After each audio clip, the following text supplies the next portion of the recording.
তাহলে সত্যি কি সাকিব আল হাসান ফুরিয়ে গেছে? কারণ বর্তমান অবস্থা তো তাই বলছে।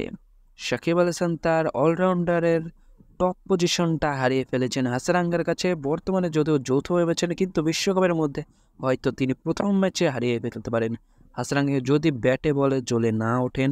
এবং বর্তমানে সাকিব আল হাসানের ব্যাটিং ফর্ম খুবই খারাপ যাচ্ছে। বোলিং তো ভালোই করছেন, কিন্তু অলরাউন্ডারে তো দুটি ডিপার্টমেন্টে আপনাকে এফোর্ট দিতে হবে, যার কারণে সাকিব আল হাসান সেটা পারছেন না বর্তমানে।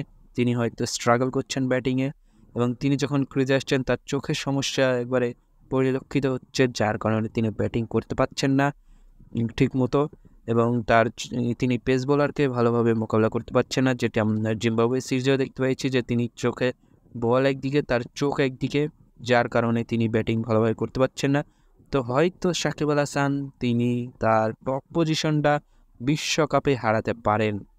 তো এটা সময়ই বলে দেবে, কিন্তু যদি তিনি এক্সট্রা এফোর্ট দিতে পারেন ব্যাটিংয়ে, তাহলে তিনি আবার তার রেটিং বেড়ে যাবে এবং তাকে সরানোর, তার সিংহাসন নেওয়ার দিকে কেউ আগাতে পারবে না। হাসানাঙ্গা যদিও তিনি বর্তমানে ফর্মে আছেন, কিন্তু ব্যাটিং বোলিংয়ে অবশ্যই সাকিব আল হাসানের মতো কনসিস্টেন্সি তার নেই, এটা বলাই যেতে পারে। তো বন্ধুরা, এই ভিডিওটা এই পর্যন্ত। সাকিব আল হাসানকে কি আপনারা আবার 1 নম্বর অলরাউন্ডার দেখতে চান? দেখতে চাইলে অবশ্যই কমেন্ট করুন।